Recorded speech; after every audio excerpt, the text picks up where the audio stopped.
Hi, it's Wyndham. What is the one thing you can do to start creating change in your life?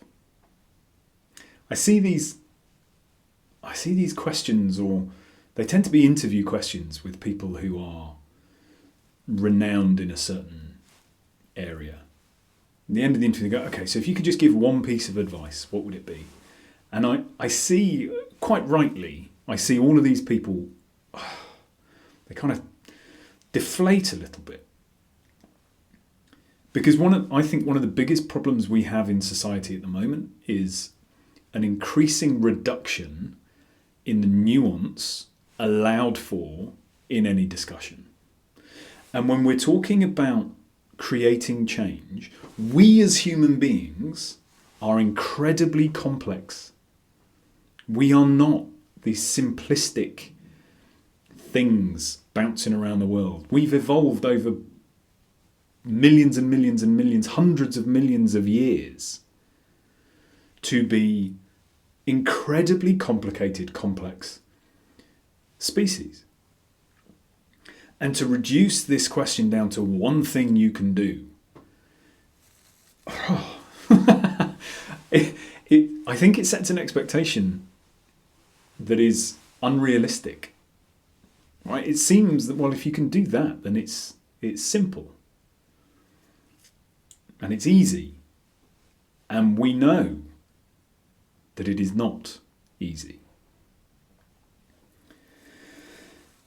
So is there one thing? Well, actually, I think there's one thing we can do that helps start the process. I do believe, actually, if I look back at my own journey, my own adventure into personal development, into finding a way to be more fulfilled, to be more motivated, to be happier, more connected, more engaged. There was one thing that happened first. And I'm going to give you that one thing.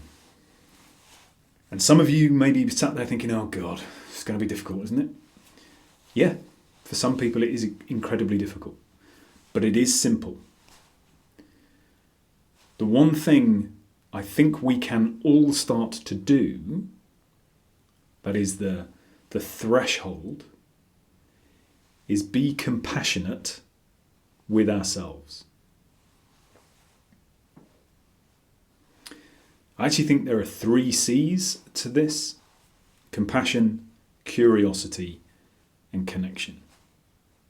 You see, the biggest barrier I faced to creating change in my life was this wall of self-judgment. I was worthless. I was pathetic. I was a waste of time. I was a waste of space. I was full of self-loathing because I couldn't create what I wanted. I couldn't even figure out what it was that I wanted. And because of that, my self-judgment kicked in again and said, I thought you wanted to be a writer. I thought you wanted to be an actor. I thought you wanted to be this. You haven't got a clue. You are a waste of space. And in the face of all that self-judgment, is it any wonder that we sit there going, oh man, how can I create change in the face of all of that abuse? So, genuinely, be compassionate with yourself. When you hear those words, actually it's not true. I am worthy. I do deserve to live a life I want to live. I am unbelievably valuable. The chances of me existing are so incomprehensibly small that the fact that I exist is value in and of itself. And when we hear those voices, it's like, it's not true. And we have to consciously bring our compassion. Put ourselves in the mindset of somebody else. Would we say these things to the most important person in our life? Would I ever think the things I thought about myself, about my wife? my brother, my sister, my mother, my dad? Of course not. Never in a million years. Even the person I like least in the world, outside of myself, at that point, I would never have thought about them in that way. So bringing compassion is essentially, in this instance, a removal of judgment.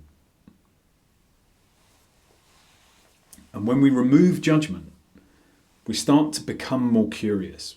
I personally believe compassion leads to curiosity. Curiosity leads to connection. So start with self-compassion. And once you get to a point where you actually, you know what, these things are happening, these thoughts are happening, but I know them not to be true, then we start kicking into our curiosity. I start going, well, I wonder where they come from then. We go in search. We start to bridge to whatever it is we're thinking. And in bridging, we start to understand things better. And when we understand ourselves better, we are more deeply connected with who we really are. And then we can start building the intentional actions required to understand what it is we really want, and then build a strategy and a plan for creating it. So, if there is one thing I would implore anybody who has those painfully abusive voices in their head, offer yourself compassion. Know that what they are saying is not true. You are worthy. You do deserve happiness. You deserve to live a life you really want to live. You are incalculably valuable. Work with those mantras whenever these voices come up. And then maybe we start to bridge into curiosity. I leave you with that. I wish you a peaceful and joyful few days. And if compassion for yourself is difficult, find somebody to hold that for you while you explore it. I will speak to you again in a few days.